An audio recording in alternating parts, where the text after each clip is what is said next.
La siguiente muller de la que vos voy falar tamén está relacionada con Xosefa Xovillanos.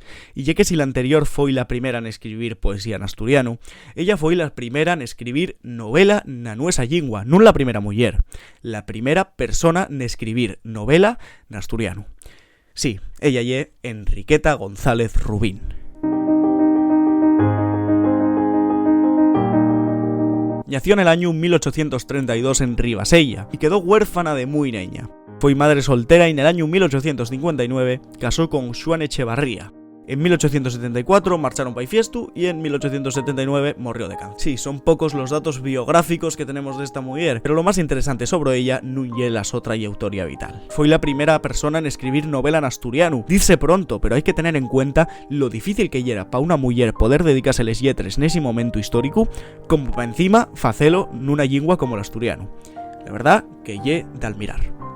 En cuanto al estilo, podríamos decir que lle un realismo costumbrista que de veces se compara con la so contemporánea Celia Boll, la que usaba el nomatu de Fernán Caballero. Escribía fundamentalmente poemas y artículos para la revista de la época, El Faro Asturiano.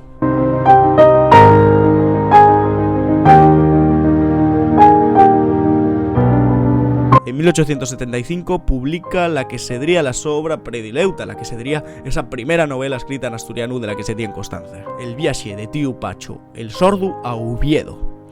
La novela la que cavilaba con ironías sobre la política y sociedad asturianes de la Dómina. Fue encontrada en el año 2007 dentro de la su biblioteca privada del Palacio de Cueto de Llanes.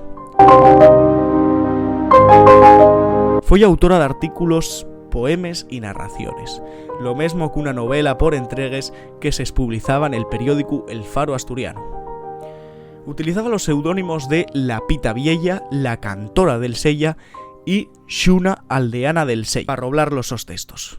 En 1890 el director del Faro Asturiano, Protasio González, arrexuntó d'elles de les sobres que tenía Enriqueta en el so diario y publicó una publicación titulada Memorias Asturianes. Enriqueta foi descubierta nun fai mucho tiempo y magar que na so Dómina tenía mucho éxito, crese que nun trascendió por todos esos fregaes que falaba sobre asuntos políticos del país que políticamente estaba adaptándose a aquel ansiado sistema liberal.